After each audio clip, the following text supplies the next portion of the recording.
Hi friends, welcome to Spicy Pot. இன்னைக்கு spicy பாட்ல ரொம்ப சிம்பிளான ஒரு சைட் டிஷ் எண்ணெய் கத்திரிக்காய் பொரியல் எப்படி செய்யறதுன்னு பார்க்க போறோம். இதுக்கு தேவையான இன்கிரிடியன்ட்ஸ் நான் கீழே டிஸ்கிரிப்ஷன்ல கொடுத்திருக்கேன், ரெஃபர் பண்ணிக்கோங்க. இப்போ வாங்க சாதத்துக்கு, வெரைட்டி ரைஸ்க்கு, புட்டுக்கு, இடியப்பத்துக்கு எல்லாத்துக்குமே ஒரு சூப்பரான காம்பினேஷனான இந்த எண்ணெய் கத்திரிக்காய் பொரியலை எப்படி செய்யறதுன்னு பார்த்துடலாம். இப்போ இந்த எண்ணெய் கத்திரிக்காய் பொரியல் செய்யறதுக்காக நான் 1/2 கிலோ கத்திரிக்காய் வாங்கி வச்சிருக்கேன். இதை நம்ம இந்த மேல் குமிழ கட் பண்ணிட்டு இந்த மாதிரி 4 கட் பண்ணிடலாம்.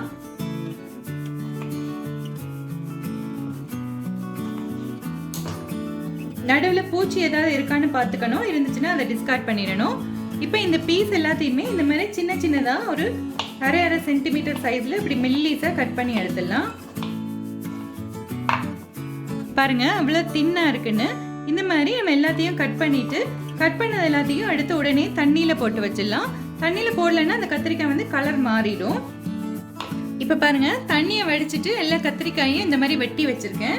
இதை வந்து நம்ம இப்போ மேரினேட் பண்ண போகிறோம். ஃபர்ஸ்ட் நான் உப்பு தூள் சேர்த்துக்கிறேன், தேவையான அளவுக்கு சேர்த்துக்கோங்க. அடுத்து ஒரு 2 டீஸ்பூன் அளவுக்கு மிளகாய் தூள் சேர்த்துக்கிறேன். கறி பவுடர் இருக்குன்னா நீங்கள் கறி பவுடர் சேர்த்துக்கலாம். அதில் வந்து மிளகாய்த்தூள் மல்லித்தூள் எல்லாம் மிக்ஸ் ஆகி இருக்கும். அடுத்து 3 டீஸ்பூன் அளவுக்கு மல்லித்தூள் சேர்த்துக்கிறேன். ஒரு 1/4 டீஸ்பூன் மஞ்சள் தூள் சேர்த்துடலாம். அடுத்து 1 டீஸ்பூன் அளவுக்கு சீரகத்தூள் சேர்த்துக்கிறேன். ஒரு 1/2 டீஸ்பூன் அளவுக்கு மிளகுத்தூள் சேர்த்துடலாம். இது வந்து பவுடர் பண்ண சுக்கு பொடி வந்து 1 டீஸ்பூன் சேர்த்துடலாம். இந்த மிளகு, சீரகம், சுக்கு எல்லாம் சேர்த்து செய்யறப்போ டேஸ்ட்டும் நல்லா இருக்கும். வயிற்றுல வந்து எதுவும் எக்ஸ்ட்ரா கேஸ் எதுவும் தங்காம அதுக்கு ஹெல்ப் பண்ணும் நம்மளுக்கு. இப்போ இது எல்லாத்தையுமே கை வச்சு நல்லா மிக்ஸ் பண்ணி விட்டுடலாம். தேவைப்பட்டுச்சுன்னா லைட்டாக தண்ணி தெளிச்சு விட்டுடலாம். பாருங்க இந்த அளவுக்கு தண்ணி சேர்த்து நல்லா மிக்ஸ் பண்ணிடலாம். இந்த மசாலா இதில் ஒட்டுற அளவுக்கு தண்ணி சேர்த்தா போதும், அதிகமாக சேர்க்க வேண்டியது கிடையாது. சுக்கு பொடி இல்லாதவங்க 1 டீஸ்பூன் போல் இஞ்சி பூண்டு பேஸ்ட் சேர்த்து செய்யலாம், அதுவும் நல்லா தான் இருக்கும். இப்போ பாருங்க எல்லாத்தையும் இந்த மாதிரி நல்ல மசாலா தடவியாச்சு. இப்போ இதை நம்ம உடனே பொரிக்க போகிறோம். மேரினேட் பண்ணி ஊற வைக்கணும்னு எந்த டைமும் வேண்டாம். இப்போ பாருங்க பொரிக்கிறதுக்கு அடுப்பில் ஒரு பேன் வச்சுருக்கேன். இதில் நல்லெண்ணெய், நல்ல சுத்தமான நாட்டு சக்கு நல்லெண்ணெய் ஒரு 4 டேபிள் ஸ்பூன் விட்டுக்கிறேன். இதை வந்து நல்லெண்ணெயில் பொரிச்சோம்னா நல்ல வாசமாகவும் இருக்கும், உடம்புக்கும் ரொம்ப நல்லது. குழந்தை பிறந்து இருக்கிறவங்களுக்குலாம் இந்த மாதிரி தான் கத்திரிக்காய் பொரியல் செஞ்சு கொடுப்பாங்க. அதில் மிளகாய் தூள் அதிகமாக சேர்க்காம அதை குறைச்சிட்டு சுக்கு, மிளகு, அப்புறமா சீரகத்தூள், மஞ்சள் தூள் மட்டும் சேர்த்து பொரிப்பாங்க, ரொம்ப நல்லா இருக்கும். இப்போ நம்ம இந்த மசாலா போட்டு வச்சதை இதில் சேர்த்துடலாம்.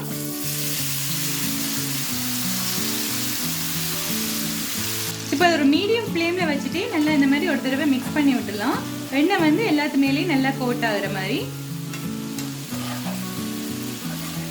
தண்ணி எதுவுமே நம்ம விட வேண்டியதில்லை. இந்த மசாலா போடுறப்போ லைட்டாக ஒரு டேபிள் ஸ்பூன் அளவுக்கு தண்ணி தெளிச்சு விட்டேன், அதுவே போதுமானதாக இருக்கும். இப்போ இது நல்லா வதங்கி இந்த எண்ணெயிலேயே வேகணும். அதுக்காக ஒரு 5 நிமிஷம் மூடி போட்டு வச்சிடலாம். இப்போ பாருங்க 5 நிமிஷம் ஆயிடுச்சு, ஓப்பன் பண்ணிடலாம். கத்திரிக்காய் பாருங்க நல்லா சுருளா இந்த மாதிரி வெந்துடுச்சு.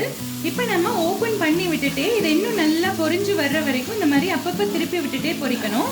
இதில் நம்ம கொஞ்சம் நிறைய நல்லெண்ணெய் யூஸ் பண்ணோம்னா நல்லா இருக்கும், இந்த வாசம் நல்லா இருக்கும். இந்த நல்லெண்ணெயிலே பொரிஞ்சு வர்றப்போ நல்லா இருக்கும்.